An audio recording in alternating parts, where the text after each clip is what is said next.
A verdadeira história de Ivan, o ferreiro. Enrola-se nas cobertas felpudas, massageia os pés contra a lã na tentativa inútil de aquecê-los. O frio dói em seus ossos. As toras de lenha queimam na lareira, mas pouco servem contra o gelo do vilarejo. Em alguns minutos, Ivan terá que se levantar da cama, vestir 2 ou 3 casacos, buscar o machado no porão e sair para cortar mais árvores.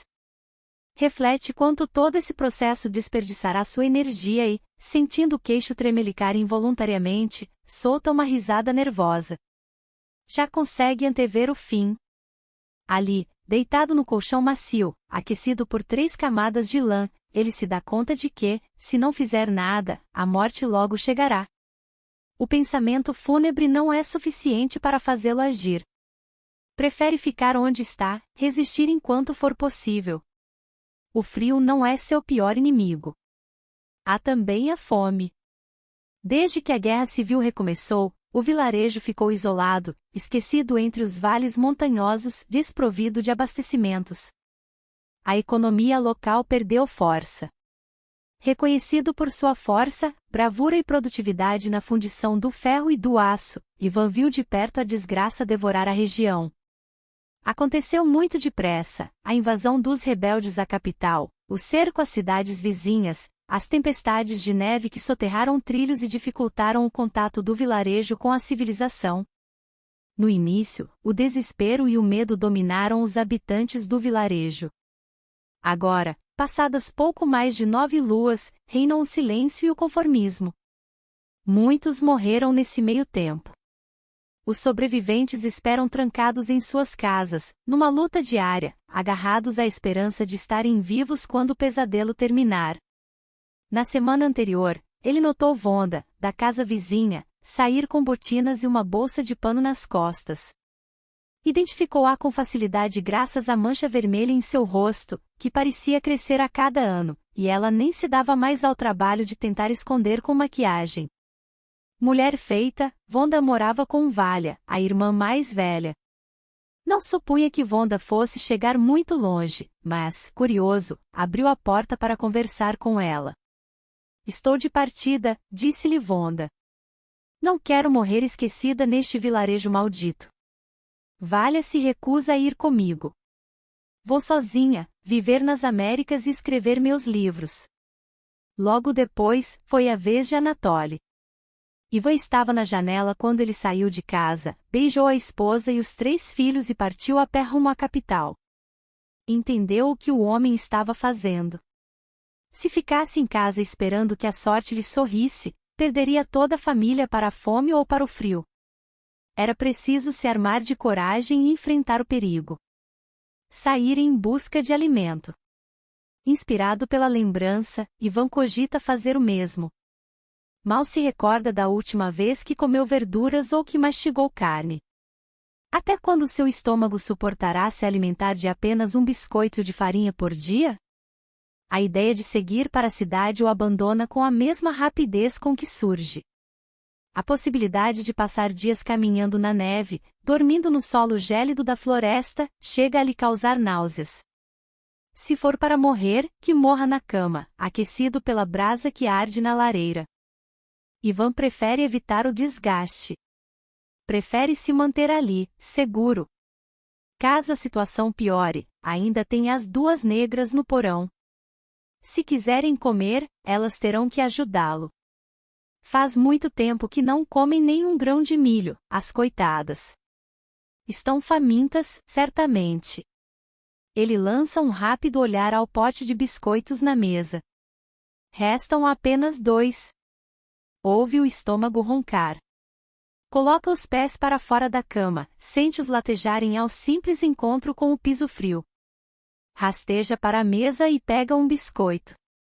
Passa a língua seca pelo alimento, tenta extrair algum sabor. Depois, faminto, coloca-o de uma vez na boca. Lembra-se, então, de mastigar aos poucos e evita engolir para que a refeição se prolongue. Ivan, o ferreiro, imagina o que pensariam os moradores do vilarejo se o vissem naquela situação patética. Perguntariam por que ele, um homem de tamanha virilidade, não enfrenta o frio para salvar a própria vida. Como de costume, ele responderia com mentiras. Mentiras que ganharam contornos de realidade. Ele mesmo passou a acreditar nelas. Desde cedo, o pequeno Ivan percebeu o que esperavam dele. Nasceu com os ossos largos, uma compleição física robusta, característica dos homens de força incomum e saúde farta. Esperavam que ele fosse um herói. Um líder, como seu pai. Um exemplo de vigor e prosperidade naquele vilarejo esquecido pelo tempo. Ele não era nada disso. Nunca havia sido. Veio ao mundo com uma força negativa. Era assim que ele chamava a sensação, de força negativa. Algo inanimado e abstrato que pesava em todos os seus pensamentos. Convivia com isso desde sempre. Uma apatia que o convidava a ficar na cama, uma repulsa dos serviços físicos prolongados e das jornadas cansativas. Nos primeiros anos, trabalhar na oficina do pai era um martírio, somente comparável às idas ao colégio e à obrigação de lavar a louça todas as noites após o jantar. Por outro lado, Ivan se acostumou com as regalias que os moradores do vilarejo lhe ofereciam. A mera aparência de homem superior rendia honrarias que ele se recusava a dispensar. Por isso, fingia. Por isso, por algum tempo, foi obrigado a encenar para os outros, inclusive para o pai, que gostava do que fazia, que sentia orgulho de ser o melhor ferreiro da região, mantendo a tradição de 5 gerações. Com a morte do pai, Ivan encontrou a saída para se deleitar de vez na força negativa que sempre o consumira. Por alguns poucos trocados, comprou 2 negrinhas. O velho que lhe vendeu as escravas havia garantido que eram sadias e aptas para o trabalho pesado. Definitivamente, não havia mentido. Depois de tantos anos, elas continuam vivas, enjauladas no mesmo porão, resistindo ao frio e à fome enquanto muitos sucumbem. Nos primeiros dias, foi difícil ensinar as 2 meninas de pele preta e braços fracos a manusear as máquinas pesadas necessárias à fundição do ferro e do aço. Com o tempo, as 2 ganharam habilidade no manejo daquelas ferramentas, e, graças às negras, ele passou a ser reconhecido como o ferreiro mais produtivo de todo o estado, realizando milagres de eficiência na oficina dos fundos, que mantinha de fachada. Perdido nesses pensamentos, Ivan sequer repara quando come o outro biscoito do pote. O instinto leva seus dedos compridos a chafurdarem por mais comida, para então se dar conta do nada. O pote está vazio. Não tem o que comer naquela noite. A vontade de mastigar uma carne saborosa toma seu estômago e ele saliva mais uma vez. Vira o pote, deixa os farelos caírem na boca, lambe no chão empoeirados que lhe escaparam. Fatigado, vai para a cama. Antes de se deitar, pensa que deveria descer ao porão para verificar como as negras estão, mas acha melhor não se cansar por besteira. Se não estiverem vivas, nada poderá fazer. Tem saudades da época em que chegaram as negras que ele havia encomendado. Era uma madrugada quente de primavera e o velho trazia 2 maletas compridas. Com um sorriso, abriu as maletas diante da lareira, revelando 2 corpos raquíticos, com olhos assustados. Deviam ter seus 7 ou 8 anos. Muito parecidas na dor e na miséria. Ivan as levou escada abaixo até o porão onde elas viveriam, trancadas na jaula firme que ele mesmo construíra. Em todos esses anos, ele não lhes dirigiu mais de 1 dúzia de palavras, as 2 conversavam num dialeto sussurrado, quase diabólico. Ivan evitava também saber de onde vieram ou o que pensavam dele. Sempre teve coração mole e não podia se deixar apegar. Tratava as negras como máquinas. Máquinas que lhe poupavam o esforço de horas de trabalho na oficina. Para facilitar o controle, talhou com faca amolada uma identificação no braço de cada uma, 01 e 02. Só então passou a diferenciar as 2. 01 era mais prestativa e inteligente, disposta a trabalhar mais de 18 horas seguidas sem desmaiar. Já 02 era rebelde, preguiçosa. Necessitava de castigos periódicos para render as 12 horas mínimas de trabalho na fundição do ferro e do aço. Tudo funcionou em plena tranquilidade até o dia em que o negro caolho chegou ao vilarejo. Ivan guarda recordações nítidas daquela manhã de inverno. Aguardava na estação ferroviária o trem para ir à cidade quando o negro surgiu da floresta. Vinha descamisado, tinha apenas um olho, a boca repleta de sangue. Teria o forasteiro alguma relação com as duas negrinhas? Seriam parentes? Teve medo. Instigado pelos outros moradores, Ivan ajudou a encurralar o negro. Amordaçaram-no e o levaram amarrado ao coreto do vilarejo. Ivan buscou seu machado, pronto para degolar o animal. Aproveitou para conferir como estavam 01 e 02. Elas tinham o mesmo couro escuro do negro caolho. Voltou repleto de força e coragem. Matá-lo era a melhor maneira de espantar a dúvida, de selar qualquer pretensão daquele monstro em relação às negrinhas que permitiam seu descanso diário. Cobriu a cabeça do negro com um saco de batatas, ergueu o machado, pronto para a execução. Gostou daquele momento, era mesmo um homem viril, defensor dos interesses do vilarejo acima de tudo. Já descia o machado, quando foi interrompido pela senhora Elga, esposa do capitão Dmitri. A mulher chegou decidida, com ares de madame, alegando ser um absurdo cortar a cabeça do negro. Ele tentou dissuadi-la, mas não teve êxito. A senhora Elga era uma mulher influente, esposa do único oficial do vilarejo. Estava determinada a abrigar o negro em casa e nada faria mudar de ideia. Não teve escolha. Com o negro caolho morando na casa da senhora Elga, Ivan precisou investigar quem era aquele homem tão parecido com suas negrinhas e o que queria ali, num vilarejo esquecido nas montanhas. Não demorou muito, Bridley fofocou que o negro se chamava Mobuto e vinha da África. Mas Ivan só descobriu o que de fato lhe interessava em uma tarde de primavera, quando, de passagem pela rua principal, ouviu a senhora Elga comentar. Perdeu a esposa em uma guerra. E as filhas foram raptadas por um estrangeiro. Ele está em busca delas. De algum modo, as pistas o trouxeram ao vilarejo. Não é um monstro, mas um pai querendo salvar a vida das filhas. Não havia dúvidas, aquele monstro era o pai das meninas que lhe serviam de braços. Como devolvê-las estava fora de cogitação, decidiu que acompanharia de perto os passos do negro caolho e, na primeira oportunidade, se livraria dele de uma vez. Iria degolá-lo enquanto era tempo. A oportunidade nunca veio. Ficou desesperado ao saber que o negro havia fugido da casa da senhora Elga, cometendo um ato de barbárie e levando consigo o pequeno Yuri. No mesmo dia, Ivan foi à capital e comprou 2 armas. O negro estava à solta e era perigoso. Cedo ou tarde, descobriria que suas filhas estavam ali mesmo, no vilarejo. Ivan tinha que estar preparado.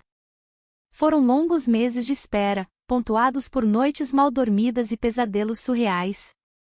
Aconteceu numa madrugada silenciosa. Ivan foi acordado por um som incomum nos fundos da casa. Buscou o revólver na gaveta da cabeceira e fingiu dormir enquanto observava a silhueta se aproximar em silêncio. O invasor trazia uma faca rústica nas mãos, pronto para o ataque. Fique parado, monstro! Ordenou Ivan, erguendo-se, revólver em punho. Mobuto recuou. Largue a faca, monstro maldito! Vamos, largue a faca! Em movimentos lentos, Mobuto soltou a arma. Onde está o pequeno Yuri? O que fez com o bebê da senhora Elga? Perguntou Ivan. Queria ganhar tempo. Aguardava por meses a visita do negro e, quando o tinha ali, indefeso, não sabia muito bem como reagir. Mobuto comeu bebê bonito. Ivan tentou não esboçar reação. Não queria atirar, pois acordaria o vilarejo e teria que dar explicações. Mobuto quer as filhas. As filhas de Mobuto aqui. Não sei do que está falando. As filhas. Aqui. Ivan sorriu. Estão no porão. Suas filhas estão no porão, disse, indicando o alçapão no piso. Quando o negro se agachou para erguer a tampa de acesso, Ivan deu-lhe uma coronhada na cabeça e um chute na altura do estômago. A massa corporal enorme e musculosa desabou, sangrando. Sangue vermelho, como o de qualquer humano. Com a faca que o negro havia levado, Ivan finalizou o serviço, um corte seco na garganta. Após enterrá-lo nos fundos da casa, Ivan tentou dormir. Foi impossível. Terminou a noite no bar, embebedando-se de vodka para afastar a imagem do negro degolado de sua mente. Naquela mesma madrugada, narrou aos amigos embriagados as sensações que teve com a chegada do negro ao vilarejo. Tinha a pele escura, como se o fogo do inferno tivesse queimado por séculos e séculos. Os dentes eram tortos e estavam manchados de sangue. Sangue de gente. As manzorras eram largas e ásperas, e, quando encostei nelas, senti que também eram diferentes. Não era humano. Não era, já se via no couro preto. Tinha apenas um olho. O outro era um buraco. Um escavado de pele flácida que ninguém conseguia encarar por muito tempo. Fico pensando nas atrocidades que ele cometeu para que lhe arrancassem um dos olhos. Mas isso não interessa agora. Se eu soubesse, teria cortado a cabeça daquele demônio ali mesmo. Na praça. Na frente das crianças e dos velhos. Tinha certeza de que fizera a coisa certa. Matar o negro que havia devorado o pequeno Yuri era o que todos fariam no lugar dele. Como recordação, Ivan guardou a faca rústica com que o negro pretendia matá-lo. O ronco da barriga faz Ivan abandonar os pensamentos. Os 2 biscoitos não são suficientes e ele percebe que não chegará vivo ao dia seguinte. Está cansado, com frio, faminto. Agita-se sob as camadas de lã, enquanto tenta arquitetar como se livrar daquela situação. Não lhe restam muitas opções. Pode bater nas casas vizinhas, mas duvida que alguém ofereça alimento de bom grado.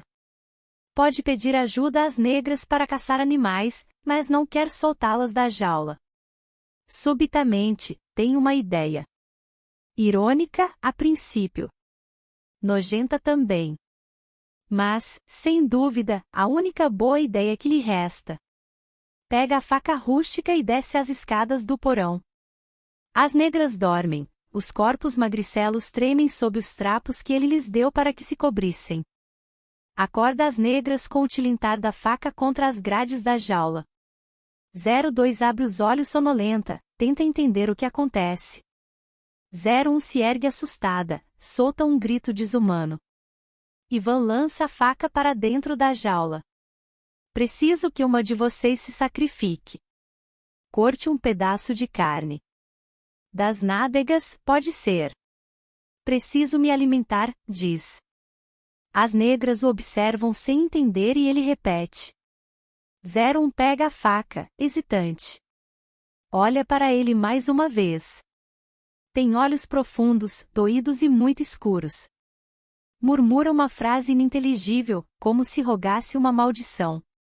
Ivan fica aliviado que as negras não reconheçam a faca rústica que pertencia a seu pai caolho.